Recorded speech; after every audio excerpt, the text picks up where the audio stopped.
Hey everybody, it's Jason Blah here. Now that my two obligatory informative videos are done for the day, it's time to talk about current events in the online fitness community. And I've had a couple of people ask me about this video this week that SuperHuman you did, so I went to check it out.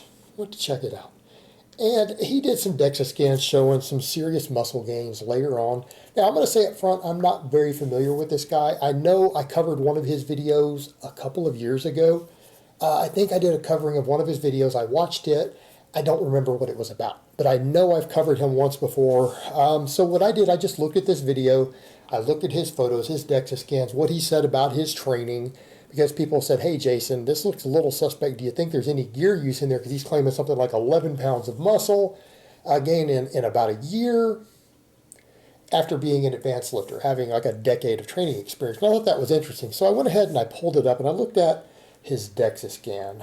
And I've got it kind of pulled up here, one of the screenshots of it for me to analyze.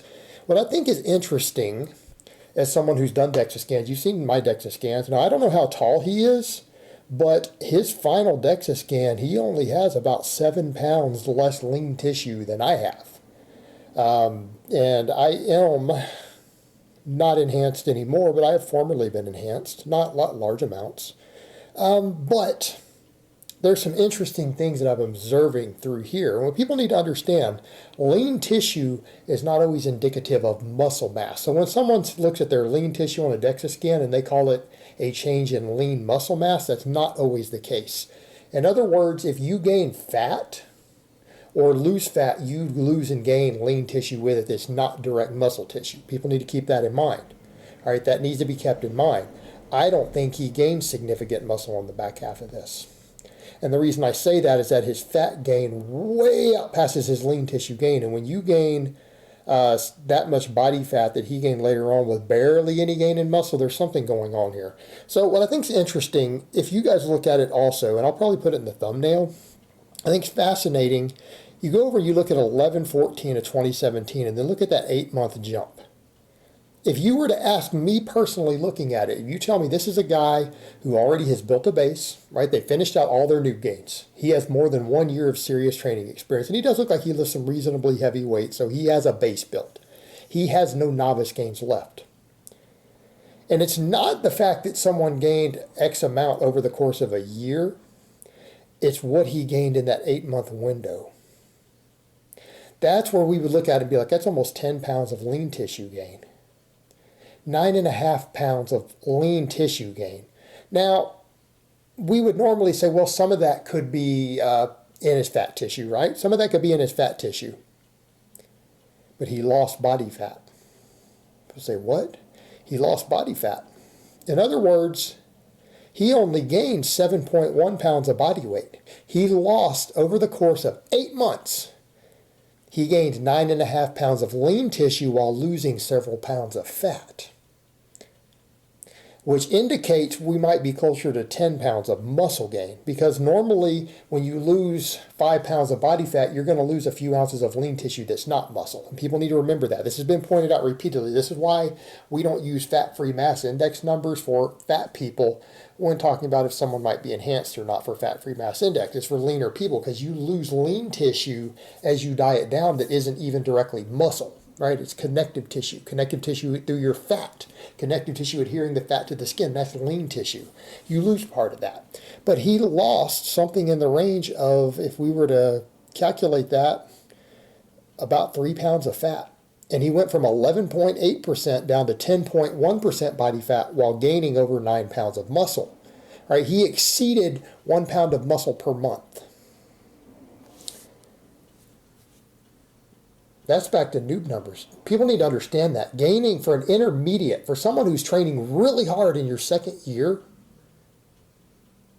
a half pound to a pound. So his charts that he pulled up and said you should be able to gain this amount of muscle, blah, blah, blah. Those charts are not right. That's absolutely not right. That's not what any expert I know says. He's saying you should be gaining more than what most of the experts really say.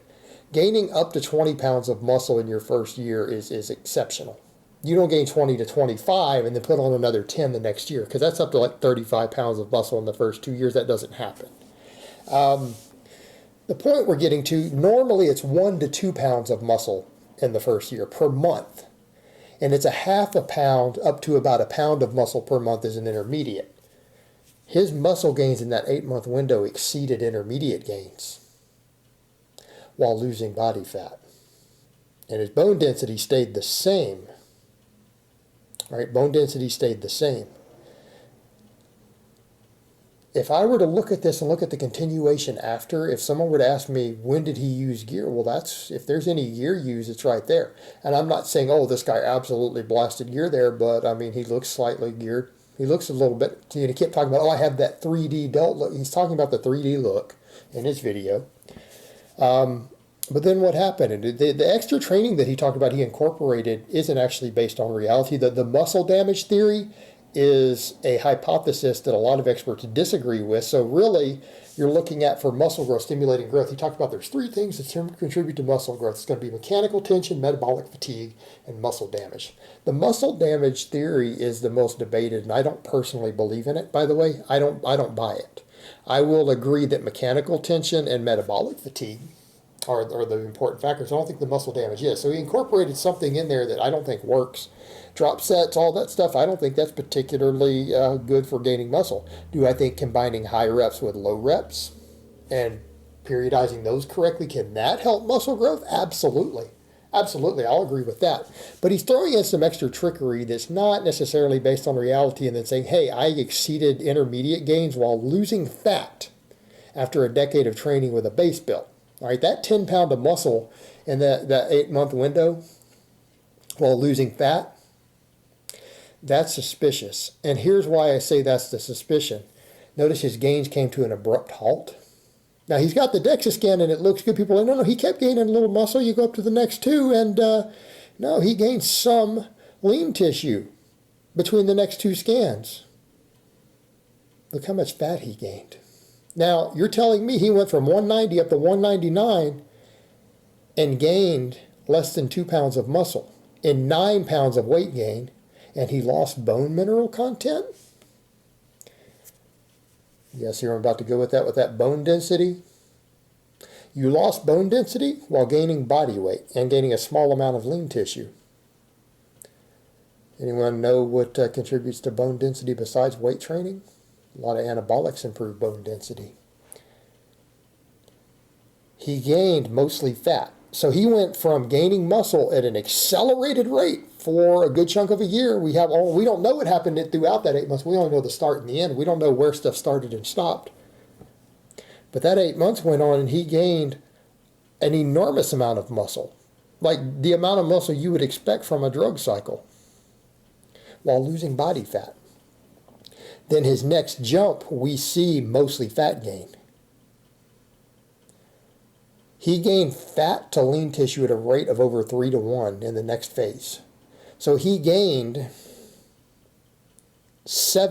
over 7 pounds, 7.5 pounds of body fat to gain 1.9 pounds of lean tissue. Some of that lean tissue is coming from the fat gain, not necessarily muscle growth. We saw that in the next phase.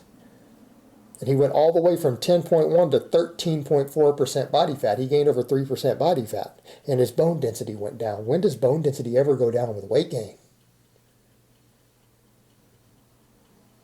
Then it went back up for the next one. But then the next one, we see the same thing. He gained an enormous amount of fat again in the next phase. Again, another 6 pounds of fat with a very small amount of muscle to go with it.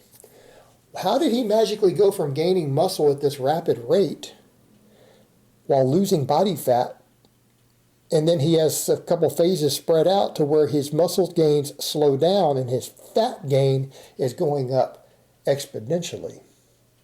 Could it be that he continued to bulk? I mean, if you were to ask me, because I don't know the guy personally, I know he's claiming natty in this video, but if you were to ask me personally, I mean, I see someone who makes an enormous transformation, is already advanced lifter, big gain in muscle in less than a year with a little bit of fat loss, and then all of a sudden those gains come to a halt and they start gaining mostly fat. Well, what can happen there is you come off of whatever you're on and then you continue to bulk to help hold on to the muscle that you have. But he's accumulating fat much faster than the muscle growth at that point. It's possible. I mean, if I were to look at that and say that's pretty suspect, That's pretty suspect for having done some gear. Can I look at that and say, oh, he absolutely 100% blasted a bunch of gear for that? No, I can't say that with certainty. But I was asked, what do I think about this? If I were to look at this, do I think it's possible there was some gear use? Oh, yeah, I think it's very possible. I mean, it's very suspect that there was some gear blasting happening in there.